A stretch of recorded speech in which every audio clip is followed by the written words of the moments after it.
And welcome for your SportsZone Report for today. And we'll lead off with some high school football results from Friday night and take a look at some of those games. Kennett defeated Fredericktown 32-19. Impressive victory for the Kennett Indians Friday night, which we brought that game to you live here on YHC from down in Kennett Friday night. And just taking a look at those games from Friday night. We'll take a look here as highlight on the first drive of the Kennett Indians. A long pass by Keenan Nelson completed down the left sideline.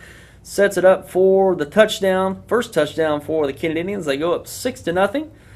And later on, fumble here by Kennett, recovered by Fredericktown. That set up a short score for Fredericktown as they punched it in to tie the game up 6-6. Missed the extra point, so we're tied at 6. And later on in the first half, in the second quarter, we see here a fake handoff by Keenan Nelson, runs it in for the score, puts them up 12-6. And later on, at the end of the half, Fredericktown going for a score, deflected away and saving that touchdown, keeping it 12-6 at halftime. And here to start the third quarter, Fredericktown takes it off for a long run. As we see here, they're going to take it into the end zone. Nice running there by the Fredericktown tailback. Ties it up and actually goes up 13-12 for Fredericktown. Later on in the second quarter and the third quarter, King Nelson, a nice run going to the pylon, scoring for the Indians. They go up 18-13 at that point. And then later on in the third quarter, another touchdown run in by Kennett, going up 25-13, and this one put it away for the Indians. An interception right at pretty much the end zone, and returned for a touchdown for the Indians. At that point, they went up 32-13 as that play happened at the start of the fourth quarter, and pretty much put it away for the Kennett Indians Friday night. So impressive victory for the Indians, starting off their season here in high school football. And in other games, Malden defeated Madrid County Central in a rout, 54-26. And no problem for the Malden Green Wave Friday night, as I think a halftime score of 46-12. It was over in a hurry there in Malden Friday night. And also Jackson Big over Battle, 62-34. And other games, East Prairie over Kelly, 29-7. And Kelly's first varsity football game was Friday night against East Prairie. Come up a little short. East Prairie bouncing back from a difficult season last year, starting off a win for this year, 29-7. And what could have been the game of the week last Friday night, St. Genevieve over Dexter, 27-21, and a back-and-forth game full of turnovers. St. Genevieve fumbled the ball away 5 times. Dexter scored on a couple of those fumbles and had a late lead.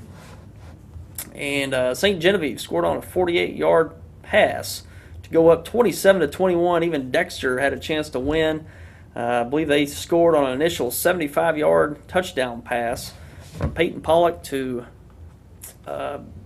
Gerald, the receiver for the Bearcats, and it was called back due to Pollock crossing the line of scrimmage. Heartbreaking win for the Dexter Bearcats, but nonetheless a great effort and a great game to watch there in St. Genevieve Friday night, as the St. Genevieve Dragons defeated the Dexter Bearcats 27-21. We'll talk more about the Bearcats here in just a moment.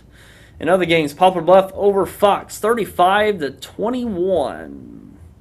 Mountain View Liberty defeated Crothersville handily, 52-14. Crothersville taking another decisive loss against Mountain View Liberty for the third straight year, 52-14. Sykeston Big over Charleston, 66-20, and that was over in a hurry as well, as it was 50-6 after 1 quarter of play. I've never ever heard of 50 points being scored in 1 quarter, let alone be in the first quarter of any high school football game. But decisive victory for the Bulldogs Friday night. Also, Perryville over Sumner in a close one, 13-12. And in other games, Thayer over Hayti in a close one in Class 1 football action, 18-12. And Herculaneum over Scott City, 26-22. And for more analysis on those games and a preview of high school football. You can tune into the Sports Roundtable replay. We'll be replaying over the next few days, and you can catch it at 4 and 9 o'clock later on today. We had David Jenkins from the Standard Democrat to talk about these games, as well as a preview coming into high school football this year here in Southeast Missouri. So look forward to that for the Roundtable replays for this week.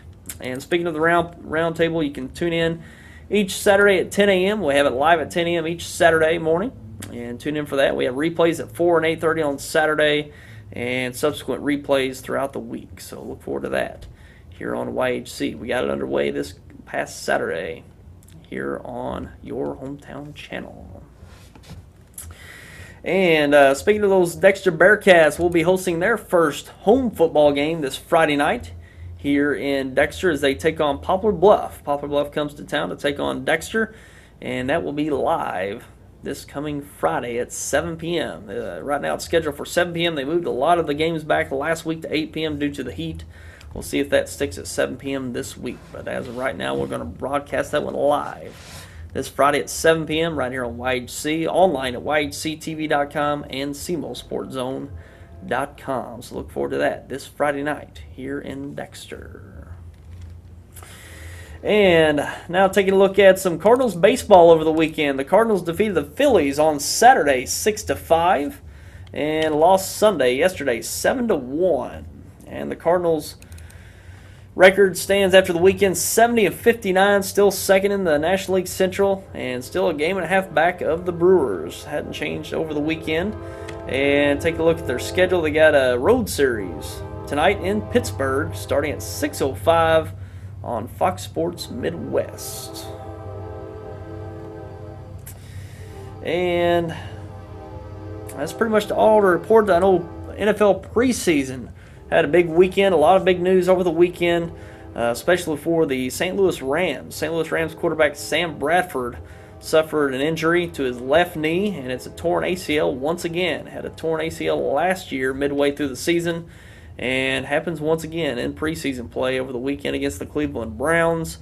So another heartbreaking season for Sam Bradford, and now the St. Louis Rams have to go to another quarterback. Looks like at this point it's going to be Sean Hill, backup quarterback for the St. Louis Rams. There's been rumors that they might be looking to make a trade to bring in a quarterback. There's been some ramblings about Mark Sanchez now with the Philadelphia Eagles, which has had a good preseason so far.